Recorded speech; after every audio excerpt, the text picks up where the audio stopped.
200 টাকায় কিভাবে আমি হাফ পাউন্ড কেক বানালাম আর অর্ডার কিভাবে এলো বা কিভাবে আমি ডেলিভারি করলাম সমস্তটাই ভিডিওর মধ্যে আলোচনা করেছি। 200 টাকা বা কেনই নিয়েছি সম্পূর্ণটাই তোমরা যদি জানতে চাও সম্পূর্ণ ভিডিও দেখো স্কিপ না করে। আজ আমি কেবলমাত্র ডেকোরেশনটাই দেখিয়ে দিচ্ছি। এটা একটা বেন্টো কেকেরই রেসিপি ছিল। আগের দিন যে আমি কেকের রেসিপিটা দিয়েছিলাম হোয়াইট ফরেস্ট, তার সাথেই আমি বানিয়েছিলাম এই কেকটা স্পঞ্জ। তো তোমাদের আজ ডেকোরেশনটাই দেখিয়ে দিচ্ছি। কেকটা দেখো আমি এখানে মোল্ড আউট করে নিয়েছি আর 3টে ভাগে কেটে নিয়েছি। খুব সুন্দরভাবে নরম সফট স্পঞ্জি কেক রেডি হয়েছে। স্পঞ্জ রেডি করেছি। এরপর আমি একটা বোর্ড নিয়ে নিয়েছি। বোর্ডের মধ্যে একটু ক্রিম লাগিয়ে নিলাম। অবশ্যই এই পার্টটা রাখবে, কখনোই স্কিপ করবে না। আর সুগার সিরাপ দিয়ে ভালোভাবে সোক করে নিয়েছি। সুগার সিরাপের মধ্যে 2 টেবিল স্পুন আমি এখানে ম্যাঙ্গো ক্রাশ দিয়ে দিয়েছি। তোমরা যে ফ্লেভারের কেক বানাবে সেই ক্রাশটাই দিয়ে দিও সুগার সিরাপের সাথে, খুব সুন্দর খেতে হয়। দেখো এখানে আমি ম্যাঙ্গো ক্রাশ দিয়ে দিলাম। আর এখানে বোর্ডের মধ্যে ক্রিমটা লাগানোর পরেই স্পঞ্জটা বসানোর কারণ আমি বলে দিচ্ছি। অনেকটা দূরেই কেকগুলো আমরা ডেলিভারি করি। দূরে ডেলিভারি করবার জন্য অবশ্যই ক্রিম লাগাবে বোর্ডের মধ্যে, নালে ডেলিভারি করার সময় একটু যদি বাক্সটা বা কেকের যে বক্সের মধ্যে আমরা কেকটা দেই সেটা যদি কাত হয়ে যায় বা একটু যদি নড়াচড়া হয়ে যায় তো কেকটা স্লিপ খেতে থাকবে বোর্ড থেকে আর সরে যাবে, তখন দেখতে ভালো লাগবে না। তাই সব সময় এটা মাথায় রাখবে। আর দেখো এখানে আমি কত সুন্দরভাবে লেয়ারগুলো ভরে নিচ্ছি ক্রাশ দিয়ে ক্রিম দিয়ে। অবশ্যই এখানে সুগার সিরাপ দিয়ে সব করছি।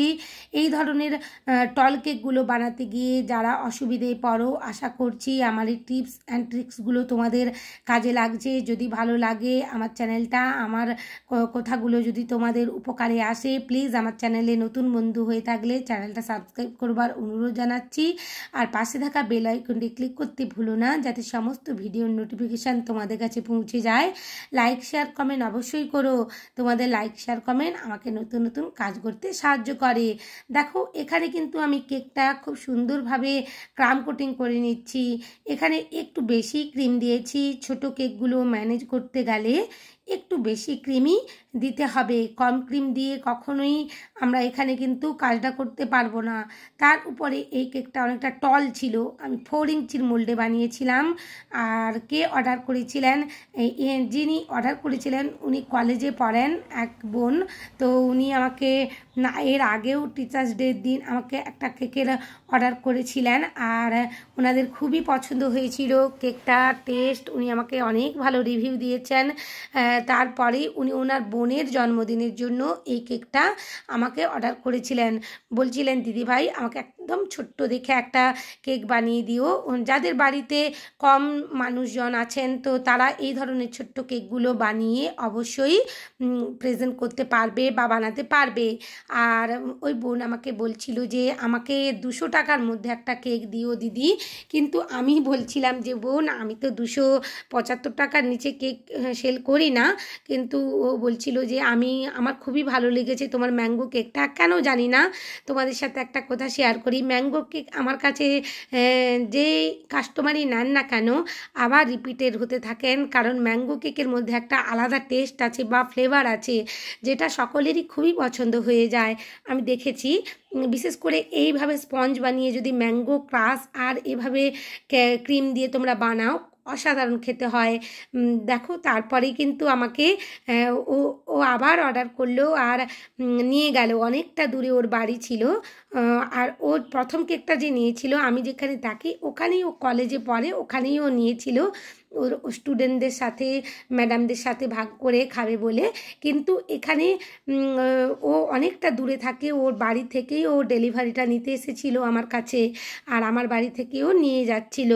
তো কত ভালো লাগে না এইভাবে যদি কাস্টমার রিপিটেড হয়, ভালো বলে বা ভালো লাগে ওদের। বিশেষ করে অনেকটা দূর থেকে এসে ডেলিভারি নিয়ে যাচ্ছে, এটা একটা মানে খুবই আনন্দের জিনিস। তো আমি 200 টাকা বলতে আর বিশেষ কিছু প্রতিবাদ করছিলাম না, কারণ অনেকটা দূর থেকেই ওকে আসতে হচ্ছিল।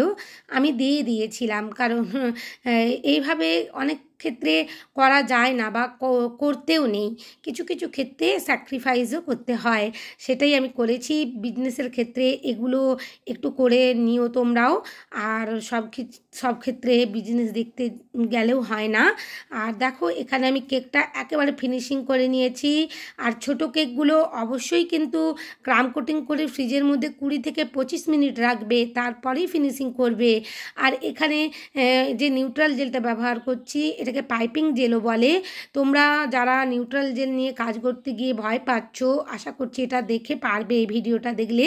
এখানে আমি 3 টেবিল স্পুনের মতন নিউট্রাল জেল নিয়েছি ভরে ভরে। আর এখানে কালার মিশিয়ে নিচ্ছি, জেল কালার বা লিকুইড কালার, যে কোনো কালার তোমরা মিশাতে পারো।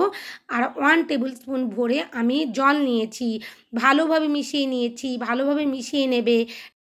এই যে ফ্লুয়েন্সি একটা কনসিস্টেন্সি এসেছে, যে দেখো ঘনত্বটা কত ফ্লুয়েন্সিভাবে পড়ে গেল। এরপর ড্রিপিংয়ের ক্ষেত্রেও কিন্তু এভাবে চারিদিকে চলে যাবে। দেখো আমি একেবারে পুরো কেকটাই কভার করব এই নিউট্রাল জেলটা দিয়ে, 3 টেবিল স্পুন নিউট্রাল জেল দিয়েই কত ভালোভাবে ধীরে ধীরে আর খুবই ধৈর্যের সাথে ধীরে ধীরে এই পর্যায়ে কাজটা করতে হবে।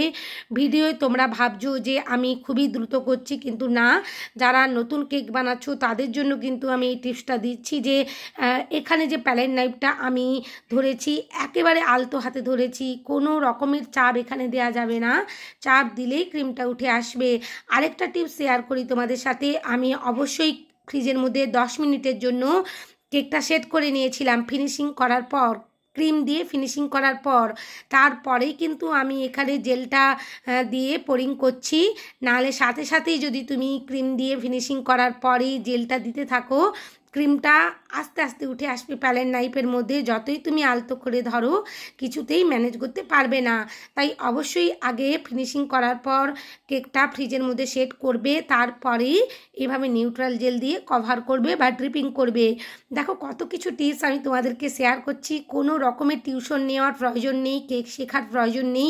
যদি একটু মন দিয়ে আমার ভিডিওটা দেখে নাও আর আমার কথাগুলো শুনে নাও, বাড়িতে পারফেক্টভাবে তোমরা কেক বানাতে পারবে, একটা বিজনেস করতে পারবে, বাড়ি থেকে তোমরা অবশ্যই বিজনেস করতে পারবে, আমি আশা রাখছি।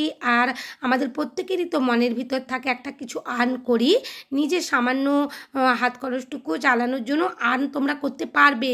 ধীরে ধীরে নিজের একটা পরিচিতি করতে পারবে আর একটা ছাপ রাখতে পারবে এলাকায়, যদি এইভাবে তোমরা কেক বানাও, কোয়ালিটি মেনটেন্স করো।